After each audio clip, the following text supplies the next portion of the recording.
मिस्र दुनिया की कदीम तरीन तहजीबों में से एक है।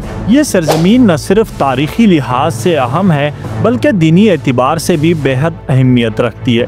कुरान और तौरात में जिन अम्बिया का जिक्र है उनमें हज़रत यूसुफ़ अलैहिस्सलाम, हज़रत याकूब अलैहिस्सलाम और हज़रत मूसा अलैहिस्सलाम के वाक़यात का ताल्लुक़ बराह रास्त मिस्र से है। इसके अलावा यहाँ अज़ीमुश्शान अहराम मिस्र, पिरामिड्स ऑफ फ़िरौनों की हुकूमत और इस्लाम के अरूज और ज़वाल की दास्तानें भी शामिल हैं। मेरे डर के मुअज़्ज़िज़ दोस्तों, मैं हूँ मोहम्मद सुलेमान और आप तमाम देखने और सुनने वालों को अस्सलामु अलैकुम। इस वीडियो में हम मिस्र की मुकम्मल तारीख़ को आगाज़ से लेकर जदीद तरीन इजिप्ट तक आप लोगों के साथ शेयर करेंगे। वीडियो को गौर से आखिर तक देखें ताकि आप लोगों को मालूमात सही तरीके से मिल सके।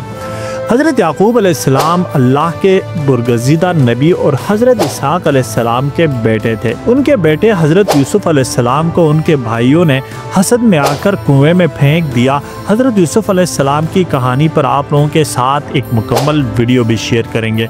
बाद में काफ़िले वालों ने उन्हें निकाल कर मिस्र में ग़ुलाम के तौर पर फ़रोख्त कर दिया। हज़रत यूसुफ़ अलैहिस्सलाम अज़ीज़ मिस्र के घर पहुँचे जहाँ उन्होंने तरबियत हासिल की। अल्लाह ताला ने उन्हें ख्वाबों की ताबीर की खास सलाहियत अता फरमाई थी। बादशाह मिस्र का ख्वाब उन्होंने ताबीर किया कि 7 साल आपके मुल्क में खुशहाली आएगी और 7 साल कहत आएंगे। इस दानिशमंदी की बिना पर हज़रत यूसुफ़ अलैहिस्सलाम को खजाने का वजीर मुकर्रर कर दिया गया। बाद में हज़रत याकूब अलैहिस्सलाम और उनका ख़ानदान भी मिस्र आ गया और यूँ बनी इसराइल की मुस्तकिल आबादकारी मिस्र में शुरू हुई। हज़रत यूसुफ़ अलैहिस्सलाम के बाद बनी इसराइल मिस्र में खुशहाल ज़िंदगी गुजारने लगे, मगर वक्त के साथ साथ फ़िरौनों ने उन पर जुल्म व सितम शुरू किया।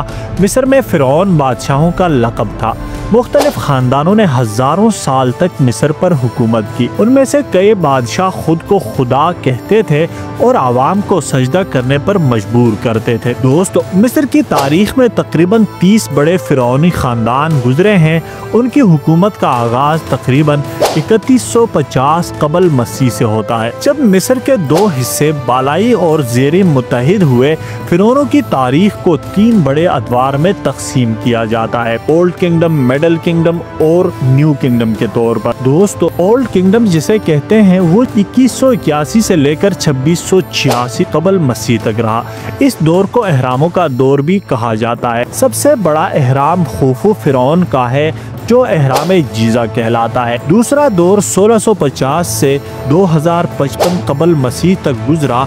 इस दौर में इंतज़ामी और अदबी तरक्की हुई। तीसरा दौर जिसे न्यू किंगडम कहते हैं, नई सुल्तनत 1070 से लेकर 1550 कबल मसीह तक गुजरी है। सबसे ताकतवर और मशहूर फ़िरौन उसी दौर में गुजरे हैं, जैसे तोतमोसिस, अखनातून जिसने तौहीद परस्ती की कोशिश की, तूतनखामुन का मुअम्मर बादशाह गुजरे हैं जिसकी कब्र खजाने के साथ मिली है, रामसेस दोम जिसे फ़िरौन मूसा भी समझा जाता है। 1070 से लेकर 1550 तक उनकी हुकूमत गुजरी है। दोस्तों, अहराम मिस्र दरअसल फ़िरौनों की कब्रें थी। ये मकबरे इतने अजीमुश्शान थे कि आज भी दुनिया हैरान है कि बगैर किसी मशीनरी के ये कैसे तामीर हुए।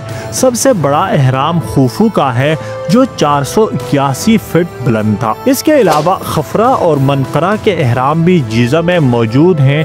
ये जो बड़े बड़े अहराम नज़र आते हैं ये उन्हीं फ़िरौनों के हैं।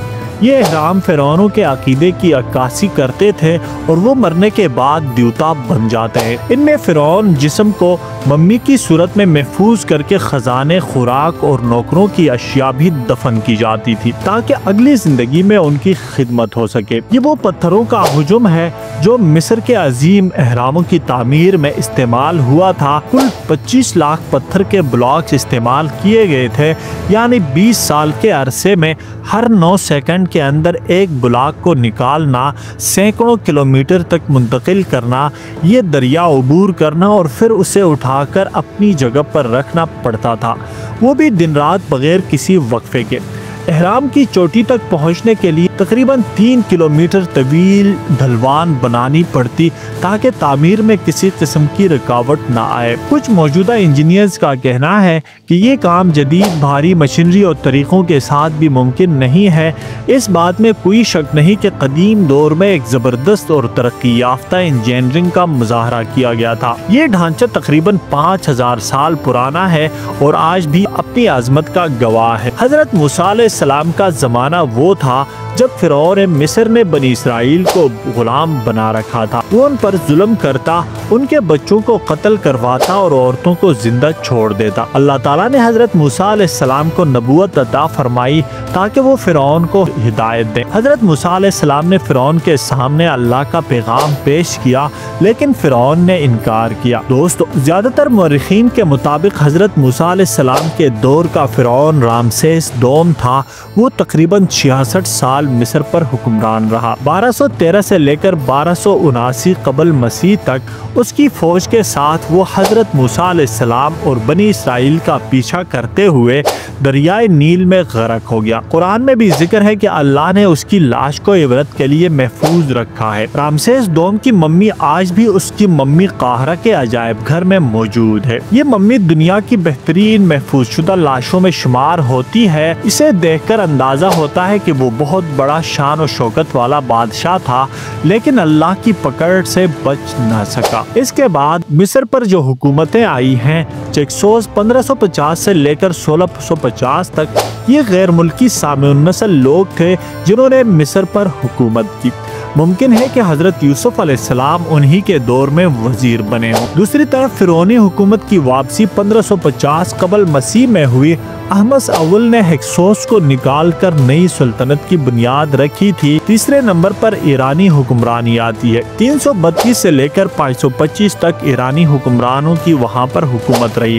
फारसियों ने कंबोजिया दोम की क़ियादत में मिस्र पर कब्जा किया था। चौथे नंबर पर यूनानी दौर आता है जो 30 कबल मसीह से 332 कबल मसीह तक। सिकंदर आजम ने मिस्र को फतह किया और बतलिमोस खानदान की हुकूमत कायम हुई। इस खानदान की आखिरी हुक्मरान क्लियोपेट्रा थी। पांचवें नंबर पर रूमी दौर आता है। 350 कबल मसीह से 641 ईस्वी तक मिस्र रूमी सुल्तनत का सूबा बन गया था। सातवें नंबर पर खिलाफत राशिदा ने यहाँ पर हुकूमत की।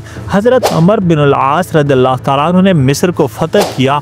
उमवी व अब्बासी दौर भी यहाँ पर गुजरे। दिमश्क और फिर बगदाद से मिस्र का इंतजाम होता रहा। दोस्तों, फातमी खिलाफत ने भी मिस्र पर हुकूमत की। 969 से लेकर 1171 तक शिया इस्माइली फातमियों ने काहरा शहर की बुनियाद रखी। दोस्तों, उसके बाद सलाहुद्दीन अयूबी ने सलीबी जंगों में अहम किरदार अदा किया। ममलूक सुल्तनत तुर्कुन नस्ल गुलामों की हुकूमत भी यहाँ पर रही है। सुल्तान सलीम अव्वल ने मिस्र को उस्मानी खिलाफत में शामिल किया। पोलियन ने मिस्र पर हमला किया, लेकिन कामयाबी आर्जी रही। उसके बाद मोहम्मद अली पाशा का दौर रहा। जदीद मिस्र का बानी मोहम्मद अली पाशा कहलाता है। फौजी और तालीमी इस्लाहात उसने की हैं। 1805 से लेकर 1848 उन्होंने मिस्र की बुनियाद रखी, जो कि अभी जदीद मिस्र है। उसके बाद मिस्र बरतानिया के ज़ेर असर आ गया, अगरचे उस्मानी खिलाफत का हिस्सा था। दोस्तों, जनरल नजीबुल्लाह और जमाल अब्दुल नासिर ने बादशाहत का खात्मा किया।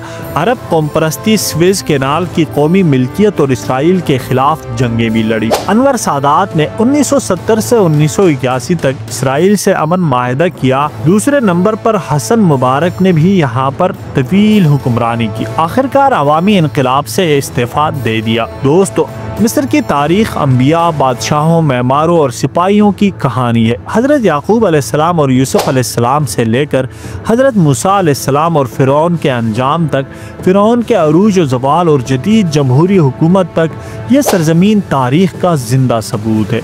एहराम मिस्र, फ़िरौनों की मम्मी और काहरा की गलियाँ आज भी इन दास्तानों की गवाही देती नज़र आती हैं।